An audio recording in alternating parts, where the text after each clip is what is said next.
জিবরাইল আলাইহিস সালাম ওই বান্দার বুক থেকে তার জানটাকে কেড়ে নেয়।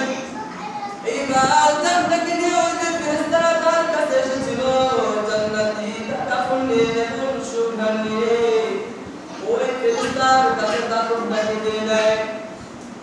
এইবার যখন ওই ফেরেশতাদের কাছে তার রূহটাকে দিয়ে দেয়, এইবার ফেরেশতা ওই বান্দার রূহটাকে নিয়ে সুন্দর মতো জান্নাতি কাফন কাচায় এবং সুগন্ধ মেখে ওই রূহটাকে নিয়ে তারা আকাশের দিকে চলে যায়। সুবহানাল্লাহ। যখন ফেরেশতারা ওই আকাশের দিকে চলে যেতে থাকে, প্রথম আকাশে যখন চলে যায়, প্রথম আকাশে চলে যাওয়ার পর ওই আকাশের দরজাগুলো খুলে দেওয়া হয়। ওই প্রথম আকাশের যে ফেরেশতা আছে ওই ফেরেশতারা তারা জিজ্ঞাসা করে, এ ফেরেশতা, এই পবিত্র রূহটা কার? এই পবিত্র রূহটা কোন বান্দার? কে এত ভাগ্যবান?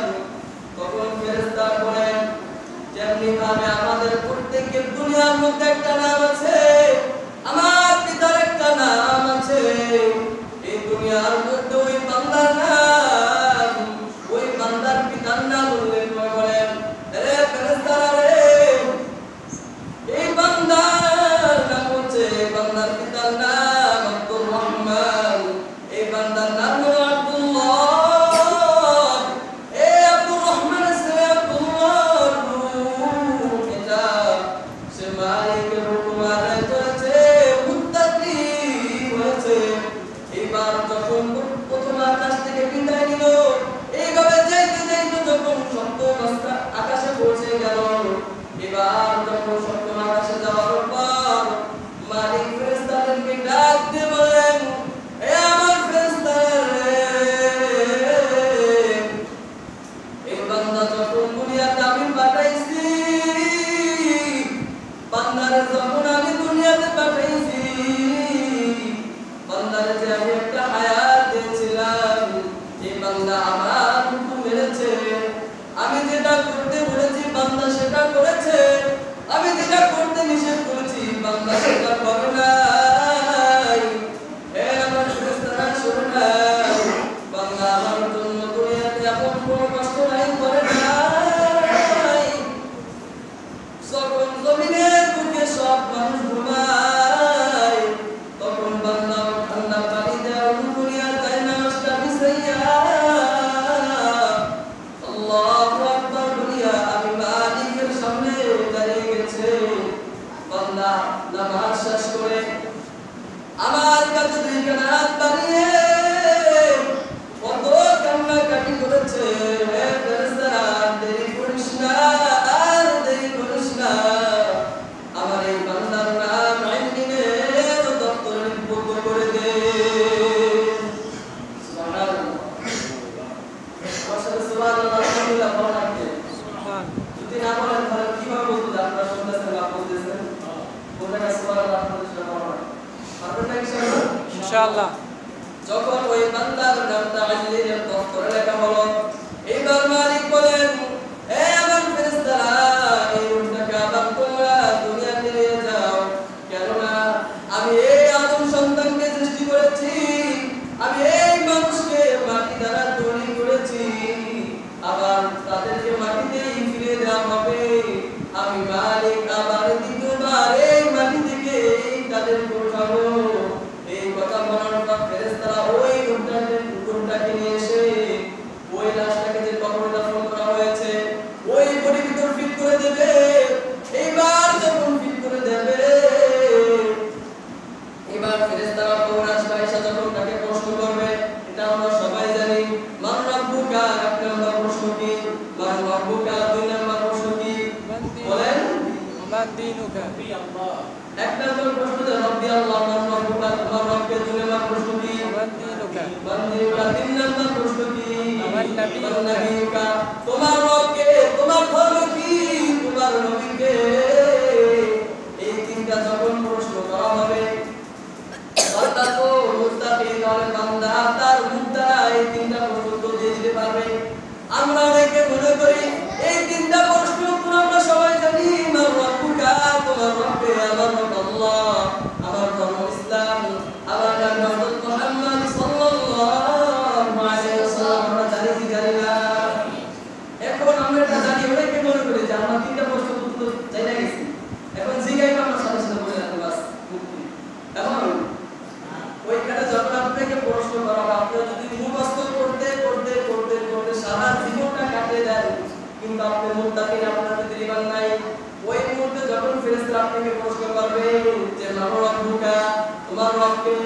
বলতে পারবেন না লা আদরি লা আদরি লা আদরি আমি জানি না আমি জানি না আমি জানি না সারা জীবন প্রশ্ন মুখস্থ করে গেলেন সেখানে তুমি যা পরিমাণ না থাকে আপনি প্রশ্ন উত্তর দিতে পারবেন না আর যদি আপনি ঈমান নিয়ে মৃত্যুবরণ করেন অটোমেটিক আপনার জবান দিয়ে প্রশ্ন উত্তর বের হয়ে যাবে যখন বান্দাকে প্রশ্ন করা হবে বান্দা মুত্তাকি বান্দা যখন তিনটি প্রশ্ন উত্তর দিয়ে দেবে এবার আকাশ থেকে এক ঘোষণাকারী ঘোষণা দিবে এ ফেরেশতারা রে আর দেরি করিস না অতি দ্রুত এই বান্দার কবরে জান্নাতে বিছানা বিছিয়ে দাও এইবার যখন তার কবরে জান্নাতের বিছানা বিছিয়ে দেওয়া হবে তার কবরের সাথে জান্নাতের সাথে একটি দরজা বানানো হবে ফটক খুলে দেওয়া হবে এই দরজা দিয়ে তার কবরে জান্নাতের সুগন্ধ আসতে থাকবে এবং কি তার চোখের যে দৃষ্টি এই দৃষ্টি তত দূর পর্যন্ত যাবে তার কবরটা তত দূর পর্যন্ত আল্লাহ পাক রব্বুল আলামিন প্রশস্ত করে দিবেন সুবহানাল্লাহ শর্ত কি মুত্তাকি হতে হবে কি হতে হবে মুত্তাকি হতে হবে খাঁটি ঈমানদার হতে হবে তাহলে এটা পাওয়া এইবার যখন তার কবরটা প্রশস্ত হয়ে গেল এইবার ওই বান্দার কাছে মুত্তাকি বান্দার কাছে এমন একটা ব্যক্তি হাজির হবে এত সুন্দর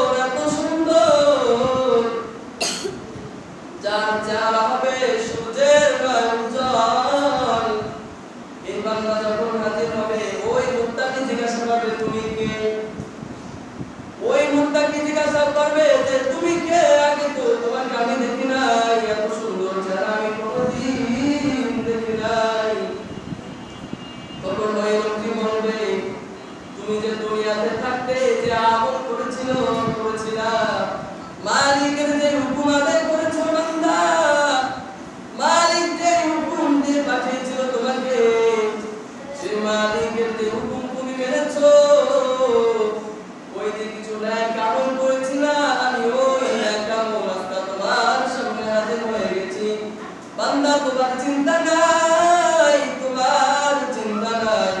তুমি আর শান্তির ঘুম ঘুমাও আরাম বিশ্রাম করতে থাকো এই কথা যখন বলবেন ওই নেককার বান্দা খুশিতে আত্মহারা হয়ে যাবে এবার বান্দা কবরে পয়সা মালিককে ডাক দিবে আর বলতে থাকবে আল্লাহ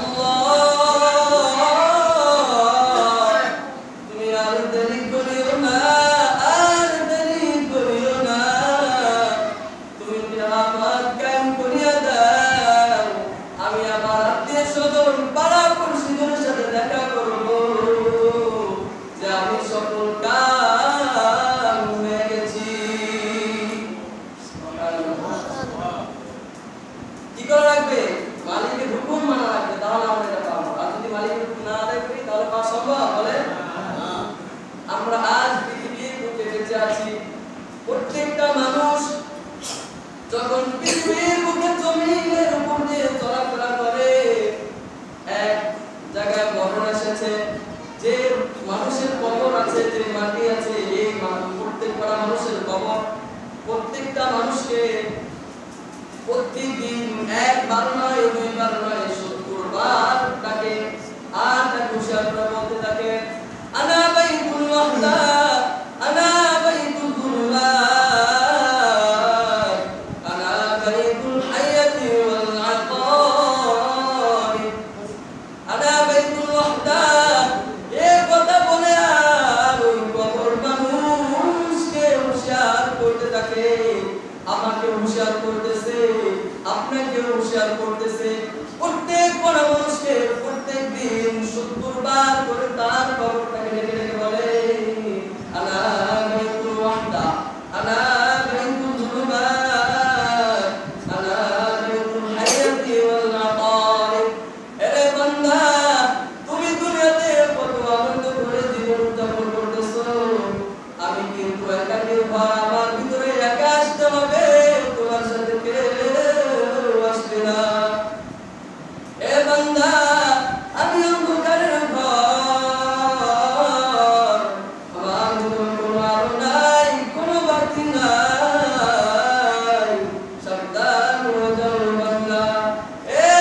করে নিয়ে যাবে, কিন্তু তোমার বিন্দু পরিমাণ কোনো উপকার আসবে না। এক নাম্বার সঙ্গী হলো, এক নাম্বার বন্ধু হলো তারা মৃত্যু বরণ করার সাথে সাথে আপনাকে ছেড়ে দিবে। সেটা হলো সম্পদ, অর্থ, টাকা, যার জন্য আজকে আমরা এত কিছু করতেছি। মালিকের হুকুম সামনে সেটাকেও বাদ দিয়ে আমরা টাকা অর্জন করতেছি, জান কুরবান করে টাকা অর্জন করতেছি। কিন্তু দেখা যায় মানুষের মৃত্যু বরণ করার সাথে সাথে সেই সর্বপ্রথম বিদায় নিয়ে চলে যাবে। এইবার 2 নাম্বার সাথী বন্ধু হলো আমাদের যে পরিবার, যাদের সাথে আমরা দুনিয়াতে উঠাবসা করি, যাদের সাথে চলাফেরা করি। এই মানুষরা যখন আপনি মারা যাবেন, তারা আপনাকে গোসল দিয়ে জানাজা করিয়ে ওই কবরস্থান পর্যন্ত নিয়ে কবরে দাফন দেওয়ার পর আপনাকে ওই মাটির নিচে রেখে তারাও চলে আসবে। এবার যাদের জন্য আপনি চিন্তা করেন, যাদের জন্য এত কষ্ট করতেছেন, আপনি চাইলে হালাল পথে ইনকাম করতে পারেন, কিন্তু আপনি চান যে আপনার পরিবারকে নিয়ে একটু শান্তিতে থাকবেন, কিন্তু আপনি হালাল পথ অবলম্বন না করে আপনি হারাম পথ অবলম্বন করতেছেন। কিছু মাল বেশি, কিছু অর্জন বেশি করতেছেন, কিন্তু দেখা যায় যাদের জন্য আপনি এত কষ্ট করে হারাম পথ অবলম্বন করিয়া যাদেরকে আপনি এত বড় করিলেন, তারা আপনাকে ওই অন্ধকার কবরের কাছে আর আপনার সাথে যাবে না। এই 2 নাম্বার বন্ধু আপনার কাছ থেকে যখন বিদায় নিয়ে চলে যাবে, এবার 3 নাম্বার বন্ধু, 3 নাম্বার সঙ্গী হলো সেটা হলো আপনার আমল।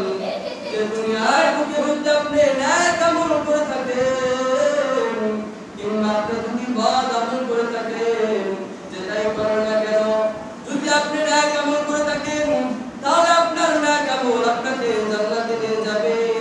আর যদি আপনি সারা জীবনটা মালিকের নাফরমানি ভিতর কাটিয়ে দেন, তাহলে ওই বদ আমল আপনাকে জাহান্নামে পৌঁছে দিবে। নাউজুবিল্লাহ। যেটাই করেন, আপনি ন্যাক আমল করেন কিংবা গুনাহ করেন, আপনার ওটার যেটা আপনি পাওয়ার যোগ্য সেটা আপনি পাবেন। যদি এখানে আপনি দুনিয়াতে ন্যাক আমল করেন, তাহলে আপনি আখিরাতে শান্তিতে থাকতে পারবেন, ওই মুত্তাকি বান্দার মতো সুখে শান্তিতে কবরে থাকতে পারবেন। আর যদি আপনি বদ আমল নিয়ে কবরে যান, সারা জীবনটা মালিকের নাফরমানিতে কাটিয়ে দেন, তাহলে আপনি যেটা পাওয়ার উপযুক্ত যতটুকু শাস্তি আপনি পাবেন, আপনি ওই মৃত্যুবরণ করে আপনি ততটুকু শাস্তি পাবেন, ততটুকু শাস্তি আপনি ভোগ করতে হবে। এবং আপনি চিন্তা করবেন যে আপনি কি শাস্তি ভোগ করতে চান না আপনি সুখে শান্তিতে থাকতে চান। যদি আপনি চান যে আমি কষ্ট করব, দুনিয়াতে শান্তিতে থাকবো, সেখানে যা কষ্ট করব, এটা সম্ভব? কেউ আপনার এখন বলতেছেন, কিন্তু সেখানে যাকে আপনি এটা সহ্য করতে পারবেন? কোনোদিন সম্ভব না, কোনো মানুষই পারবে না পরকালের আযাব সহ্য করতে। আর আপনি যদি চান যে দুনিয়াতে আমার একটু কষ্ট হোক, আমি একটু কম খাবো, কিন্তু আমি হালাল পথ উপার্জন করব, মালিকের যখন হুকুম আমার সামনে উপস্থিত হবে, আমি দুনিয়ার কোনো কাজের দিকে যাব না, আমি আগে মালিকের হুকুম আদায় করে তারপর আমি দুনিয়ার দিকে চলব। যদি আপনি আপনার নফসের সাথে একটু জিহাদ করে আপনি যদি মালিকের হুকুমটাকে আগে আদায় করে তারপরে আপনি দুনিয়ার দিকে যান, আপনি যদি মালিককে খুশি করতে পারেন আর মুত্তাকি হয়ে যদি আপনি কবরে যেতে পারেন, তাহলে আপনার জন্য সুসংবাদ আছে, আপনার জন্য আরামদায়ক হয়ে যাবে মাটির ঘরটা। আর যদি আপনি বদ আমল নিয়ে যান, তাহলে আপনার জন্য কষ্টকর জাহান্নামের একটা টুকরা হয়ে যাবে ঘরটা। আর আমরা কোনটা করব বলেন? এক কাজ করব। কি কাজ করব? এক কাজ করব। পারা যাবে না ইনশাআল্লাহ? ইনশাআল্লাহ। যেখানে থাকবো, যাদের সাথে থাকবো, আমি তো করবই, এবং আমাদের আশেপাশে যারা আছে তাদের সবাইকে দাওয়াত দিব যে ভাই আসেন, মালিকের হুকুম আদায় করি।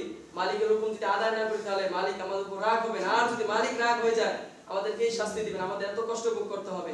এটা বলে আমরা সবাইকে বুঝাবো, নিজে আমল করবেই তো, এবং আমরা আশেপাশে ভাই বোন আত্মীয়স্বজন যারা আছে সবাইকে নিয়ে মালিকের হুকুমের উপর উঠে যাবো। পারা যাবে না ইনশাআল্লাহ? ইনশাআল্লাহ। আলহামদুলিল্লাহ। যাই হোক, এতক্ষণ পর্যন্ত যেই কথাগুলো বললাম, সর্বপ্রথম যেন আল্লাহ আমি গুনাহগারকে কথা বল আমল করার তৌফিক দান করুক, আমিন। এবং আমাদের সকলকে মালিকের হুকুম মেনে চলে জিন্দেগি যাপন করার তৌফিক দান করুক, আমিন। ওয়া আখিরু দাওয়ানা আলহামদুলিল্লাহি রাব্বিল আলামিন। যারা সুন্নাত